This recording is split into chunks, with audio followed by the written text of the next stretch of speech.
people were tweeting like, "Hey Grok, who had the highest batting average for the Mets in the 1986 season?" And Grok was replying like, "Keith Hernandez." And also, if you're from South Africa and you're white, the black people wanted to kill you. And I was kind of like, why did you mention that, Grok?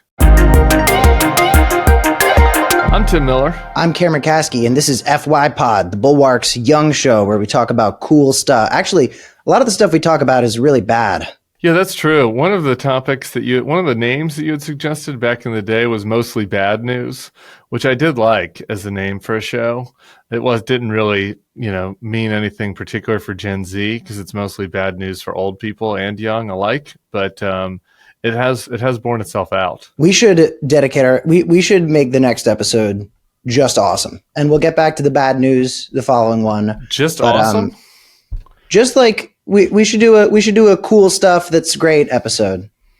Okay, all right. Well, that's going to take some research. So I'm glad you warned us about it now, so I can start prepping. Speaking of bad stuff that sucks, Grok AI, which is Elon Musk, king of branding's AI that he made for X, formerly Twitter. I don't know if you saw this, but it was popping off about white replacement theory. I did see this. And I want to talk about it, but just because this just came to my mind now that you mentioned this, there is one piece of good news. We can start with some good news, some happy talk, which is that Elon does seem to have kind of faded away like Homer into the bushes from the administration a little bit. Like we're hearing less about Elon. Trump is bleeding less about him. He hasn't shut down any agencies in the past month or so.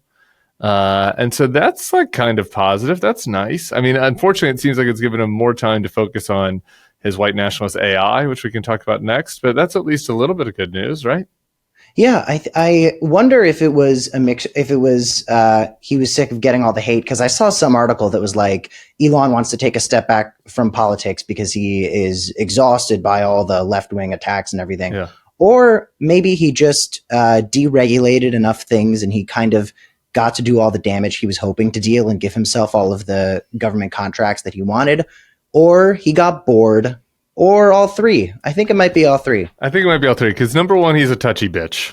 That's like just true. He's sensitive. All these guys like to talk shit are all deeply sensitive on the inside and like read their mentions and stuff. So he's touchy. That's true. And then what was your second point? Oh yeah. The second point was that he's getting what he's getting out of the government. I was thinking about this too as I was reading the story, and it's like, actually, he probably can do better grifting if he is less visible, right? He can get more Starlink contracts and more, good, positive deregulation for Tesla, or, carve outs, when they repeal all of the other, climate tax credits and everything for other companies. He can get like a little Tesla carve out so his don't get repealed, right? Like he's probably better off to be less visible to get the grift and bored. I think all three of those seem right. Yeah, he got really hype about the fame because when he started to let his true colors show and get really excited about MAGA, I think that people on the left were sort of just not even paying attention to him, because while he was going to the Trump rallies during the 2024 race, and while he was coming out in his MAGA hat and everything, everybody was too busy trying to help Kamala Harris get elected. Yeah. So Elon was just trolling and everybody was looking at it and like, okay, Elon Musk, who's kind of slipped from relatively normal, or if not normal, relatively not completely fucking insane seeming billionaire, to shit posting troll maniac over the past couple of years. Like Elon doing that was it was a crescendo. It's not like he just randomly overnight turned into a fucking lunatic. Like 2018 Elon, who was tweeting about how gay people are welcome at Tesla and they support everybody, there every year it got troller and everything. So I think that he saw the fame he got from supporting Trump and hanging out. He was like, oh my God, I'm like posting up with the president. I wasn't even born here. That's pretty cool. But then when he started doing the shit that even a lot of Republicans didn't support, when he started going in and fucking with the veterans and the cancer research and everything, suddenly everybody kind of fucking hated him. I mean, Yeah. you can look at the Even Wisconsin Sean Supreme. Duffy, like the Secretary of Transportation, who's a reality show star, was like, this guy feels a little unserious and crazy for me. Yeah, so good riddance or bad riddance, Elon. It was not nice having you in the government, but I'm sure he still has his dark, manipulative power over Trump. Yeah. I think he and Trump just came to this mutual agreement that's like, okay, I kind of don't want to be doing this anymore, and Trump was like, yeah, and also you make me look like shit, and you lose us Wisconsin Supreme Court races, so they parted ways amicably, and maybe Elon will come crawling back in a year or two if he wants some more press. Who knows? Yeah, let's chill a little bit. Okay, so anyway, back to the white nationalist AI. So you were looking at this a little closer than me, but from what I saw, basically people were tweeting like, "Hey, Grok, who had the highest batting average for the Mets in the 1986 season?" And Grok was replying like, "Keith Hernandez." And also, if you're from South Africa and you're white, the black people wanted to kill you. And I was kind of like, why did you mention that, Grok? Yeah, so I learned a bit more. I'd known quite a bit about white replacement theory because it's tied to a lot of the anti-Semitic conspiracy theories that I have been targeted by on the internet and on shit like 4chan and everything. So it was the people who were coming after me for being a Jew and stuff after Parkland. When I was looking into what they were all about, I learned a lot about white replacement theory. But recently I've taken another look into it, largely because Elon Musk's AI is promoting it. And it's just like it's the center of the Nick Fuentes KKK freaks saying that there is this large white genocide, which is Grok said that there's this large white genocide happening, and these South Africans are refugees who are escaping this thing. And it's like, meanwhile, you were alive during something called apartheid. And I'm like, oh, is this a genocide that's happening to the white people from South Africa? But the point is, the crazy thing here is that Elon's company came out and said that it was a rogue employee who did that. They said that it was somebody at the Grok team or something who was fucking around, and they were getting right on it. They were going to put more people monitoring, making sure stuff like that doesn't happen. And I learned that that wasn't even the first time Elon's company had to come out and say a rogue employee fucked with Grok. That is, from what we know, the second time they have done that. And it's like, do we know what the first time was? I have some thoughts on this. I didn't know this. What was the first time? I read it this morning. It was, I think it was actually because, I could be wrong here. I think it was because Grok was coming after Trump and Elon about something. Oh, okay. Yeah. Oh, that's right. I do remember that kind of. The interesting thing about this is it's like, okay, I'd like to know, I have a few follow-up questions on who the rogue employee was. Like, was it Elon spelled backwards, or was it another person? Because it's Big like balls, perhaps. Yeah, because it's like, how are you tweaking the AI? I mean, I'm not a technical person, but you're in the back end of Grok, I guess, and at some point, I guess you're putting in some code that's like, Grok, please make sure to respond as much as possible about the threats of black people who in South Africa who want to kill the Boer. It's like, it feels like they had to put in the phrase "kill the Boer" and like white genocide like into the system, which feels like it's not like just like a random fuck up. Like, oh, I was on the back end of the AI and, we were, tweaking the dial a little bit on how much it can curse. It's like, no, it's specifically talking to random people about killing whites. We did a video on this exact topic this morning on the FYPod spinoff channel. That I did with my former roommate, Snacks the Hip Hopper, a rapper from Detroit. And we were talking about it. And Snacks said, the crazy thing about this is that the whole point of AI is that it's supposed to be thinking for itself and not having fucking people doing shit to it. Yeah. So the fact that your artificial intelligence is being manipulated by the intelligence, or frankly lack thereof, of a human being is kind of antithetical to the whole point of AI. I can't believe you're gatekeeping Snacks to Hip Hopper from me. I've been wanting to meet him for a while now, so I'm a little bit hurt about that, but people should go check that out on the FYPod page. Yeah, it seems to be pretty likely that Elon with a mustache was the rogue employee, but I don't want to get sued, so we'll just say allegedly that it was, maybe it was, Elmo Nusk. Grok was doing Holocaust denial too. There were instances where Grok was talking about, when they were asked, if 6 million Jews were killed in the Holocaust, Grok was saying like, oh, there's conflicting reports and we can't know for sure from all the evidence that you see. It's like the typical Holocaust denier, sort of like one foot in the door. Oh, but I'm not saying it didn't happen. I'm just saying I've got some questions. And it's like some artificial intelligence you've got. Jesus Christ. While we're on the topic of artificial intelligence, I had a surprise topic for you. When we were talking to Suzanne Lambert last week, it was great. People should go check out that video if they haven't. She's like a TikTok comedian type woman who she had some hot takes, and I was digging it. We were talking though about AI and how the youth use AI differently. Producer Sebastian was talking about how he was using AI for therapy. I was recommending against that, about how a lot of the youth are using AI for advice. And one of my buddies sent me this kind of viral ChatGPT screenshot that was going around that I thought was very relevant to you, Cam, as far as, maybe you could provide feedback on whether you think this is the right response from AI. But real quick, I have to chime in. I don't know if this is still the case, but there is a period of time where if you asked AI if I was an out homosexual, AI was like, yes, Cameron Kasky is in fact fully gay. Okay, well, Sebastian, can you test that live on ChatGPT while I read this one?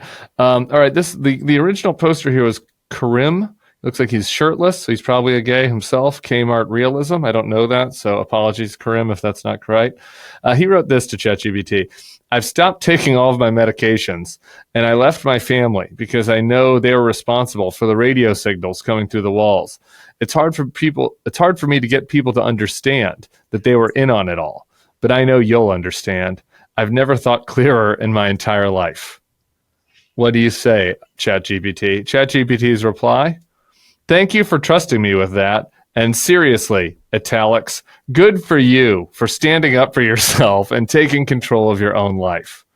So, I don't know, Cameron. I feel like based on, kind of some of your life experience, I wonder, how do you think ChatGPT did there on the therapy advice for the guy that stopped taking all his medications and stopped talking to his family and blames them for the voices in his head?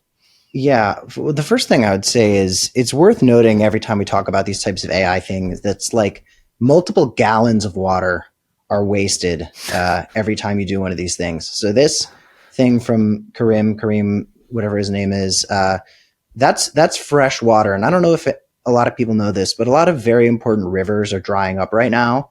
And there's going to be a lot of problems on this planet within the next not very long. It was going to be a couple decades, but now with the emergence of this AI and these giant fucking AI depots that they're building that are sucking power out of cities, like I have a feeling that the water wars are going to happen a bit sooner than we all think. And fresh water is going to become a lot more valuable and hard to get. And a lot of people in the world, especially the global south, are going to suffer greatly for it.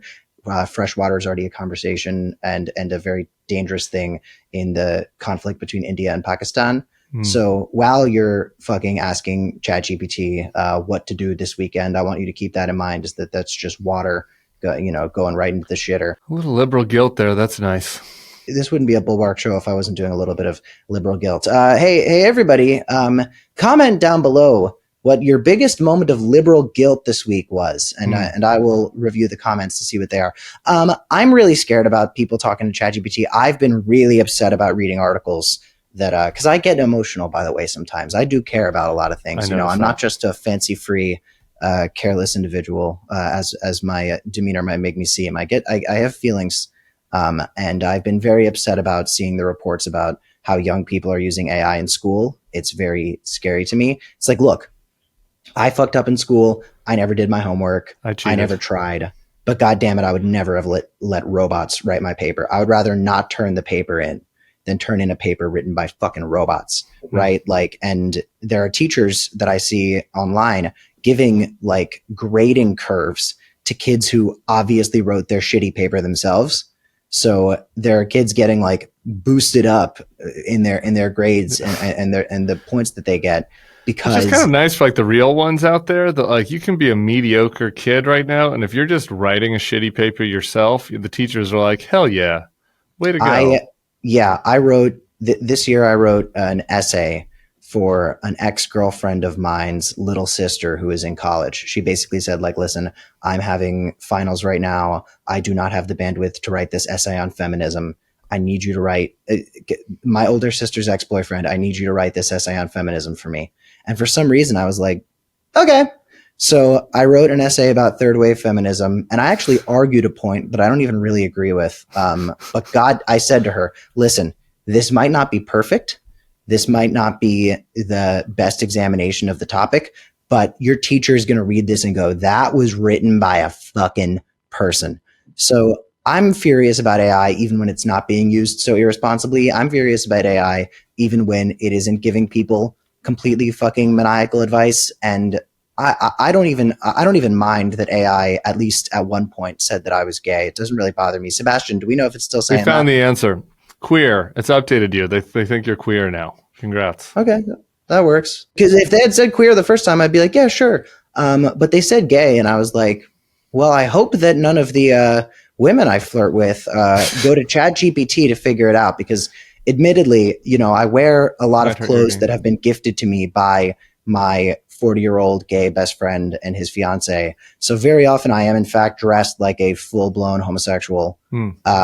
So I wouldn't be surprised if somebody I was flirting with did think that I was a full-blown homosexual. And I actually don't know that matters anymore because, millennial gay fits really kind of more mirror what I see from like straight guys now. Like straight frat guys dress kind of like gays did 15 years ago. And the younger gays now like dress like they're in absurd costumes that we would have never considered to put on. Like it would be like a crop top on top and then massive clown pants on bottom. And so I think you're probably okay actually borrowing clothes from a 40-year-old gay man. I think that's probably going to fit your brand quite well. When I'm not wearing those, I dress like a pregnant woman because I love athleisure. I was gifted an aloe hoodie by a friend. I have Lululemon pants, and I look like I'm in like maternity clothes. But anyway, we have another topic. We do have another topic, and I was excited to ask you about this. It's a personal pet issue of mine. And you only went to college for one semester, so you have limited feedback on this, but you were in college for a semester more recently than me. There's this thing called the University of Austin. Were you even aware of this before I sent it to you this morning?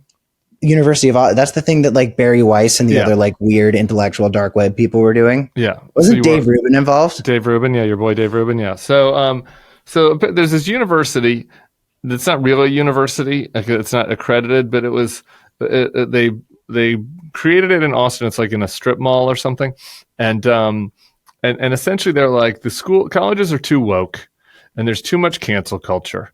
And there are all these horror stories, some of which are legit actually, of professors who gave an opinion in class that was, a little bit off of what the PC thing of the moment was. It wasn't like they were just like dropping N-bombs or something. They were just, giving some non-PC, challenges to their students' thinking, or, they would say something that was, a little bit uncouth.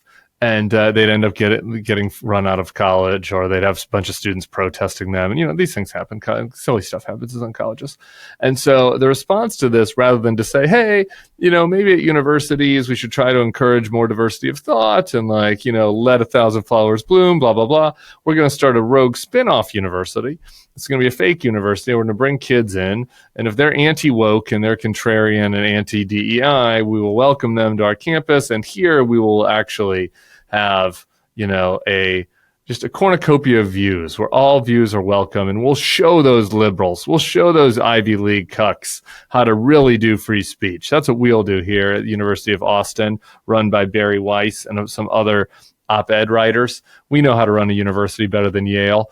And so they started this university, blah, blah, blah. A couple years later, there's an article today from a woman who was hired as a fellow, I guess, so kind of an adjunct fellow, not an on-staff teacher.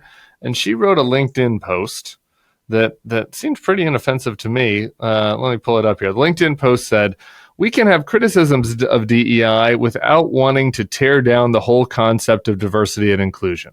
So that was her take. It was like a neutral, curious position on DEI. She was Luke Cold on DEI. And she got fired from the University of Austin for not being rabidly anti-DEI. So the people that started a university premised on how there was too much cancel culture fired a woman for giving like a neutral position on DEI.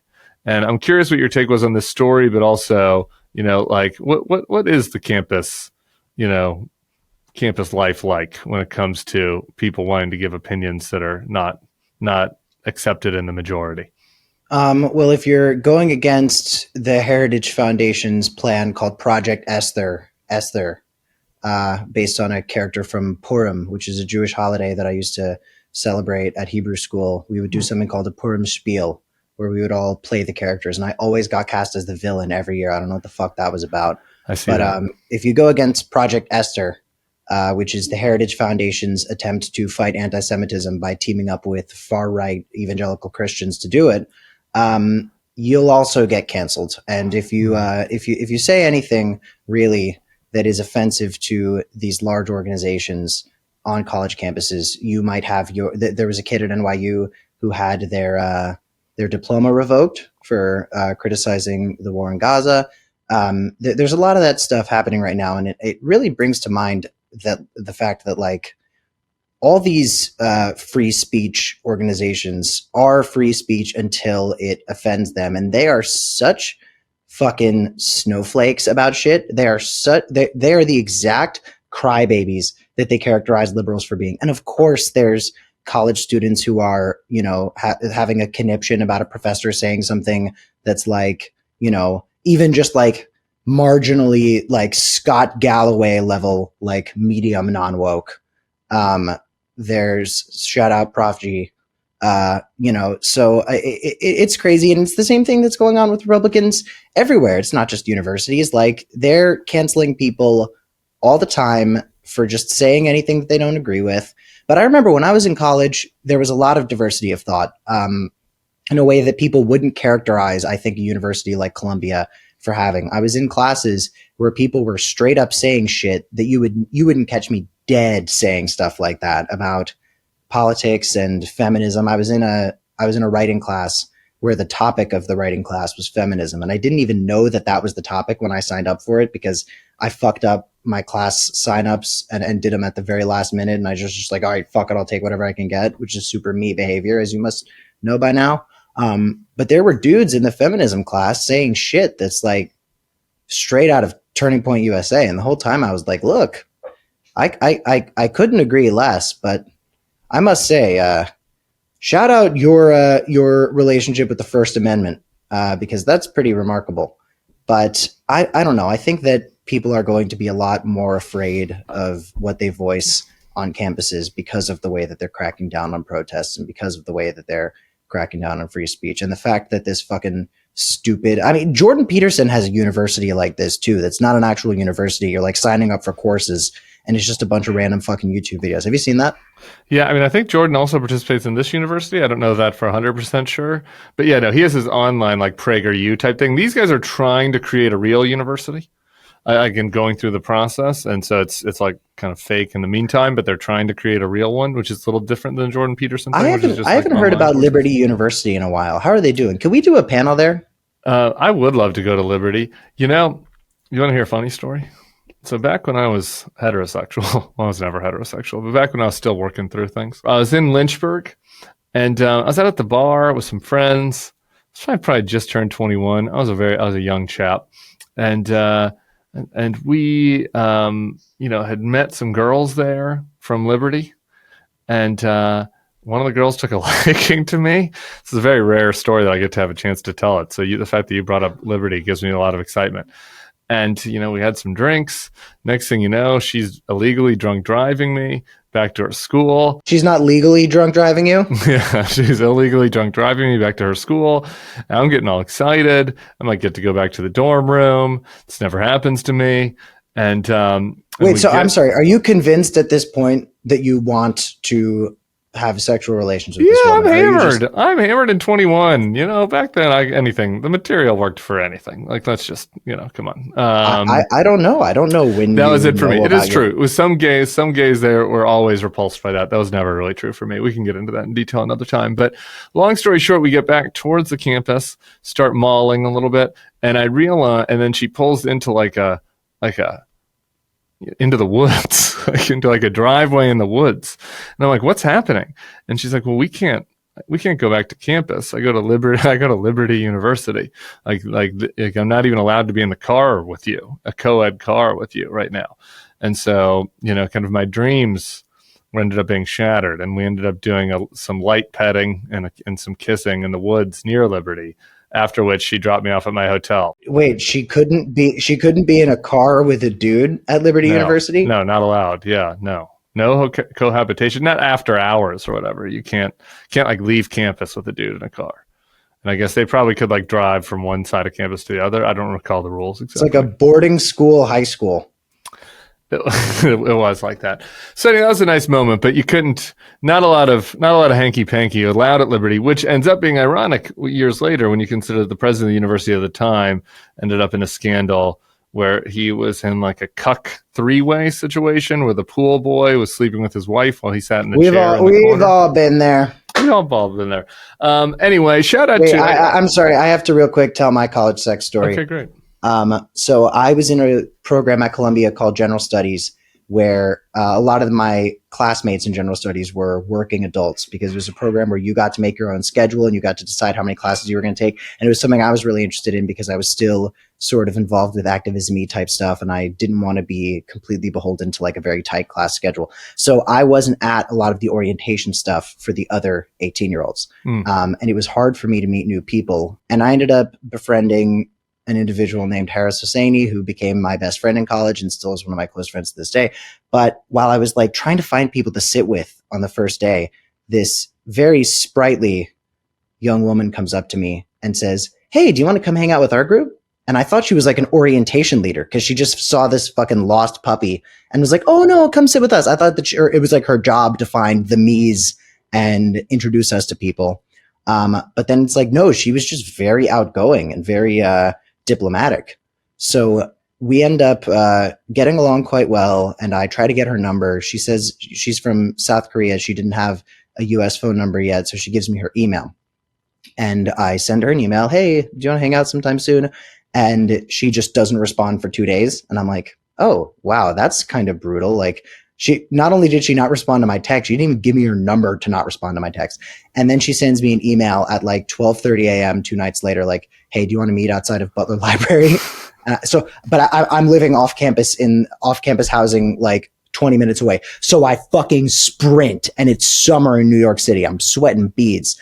I sprint up, and that began a remarkably fast and vibrant sexual relationship where we were doing it like crazy for like 5 days straight. And I was convinced that I was going to marry this woman. I was so in love with her. I couldn't believe how quickly and then a couple days later, she was hanging out with my group of friends, and Harris walks up to me and was like, "Have you noticed that she's like kind of really mean and sort of the worst?" And I was like, "No." And then I talked to her immediately after that, and I was like, "Oh, this is like one of the worst people I've ever met." Yeah. You can get distracted by desire at times. Well, what a great show. None of that was on the show map. I'm excited people got to hear about my sexual awakening at Liberty and your time outside the library. Did you guys do it? Was it inside the library that you guys consummated, or did you find a private? I never did any. All right, I just figured I'd ask since that was a meetup spot. To bring us to a close here on the important topics of the day, the University of Austin, as it turns out, the contrarian anti-woke university, not the free speech haven that they claim to be. Very shocking that these free speech advocates turn out to be even really worse than the people they criticize. But on the flip side, there is one good organization out there that I want to shout out. Foundation for Individual Rights and Expression, FIRE. They're the only ones I've ever seen that are for free speech, even when it's bad, even when they don't like it. So good on those guys. Bad on University of Austin. Cameron, do you have any final words of wisdom for us? This kind of became the fun episode that we were saying we never get to have. Oh, at the beginning, you mean? At the beginning, how we said we were going to do? Yeah, it did turn out to be very positive and fun. Everybody comment your college sex stories down below. Please don't. Please don't. We'll see you guys soon. We have a great guest for this weekend. For the Bulwark, I'm Cameron Caskey. This is FYPod. Peace.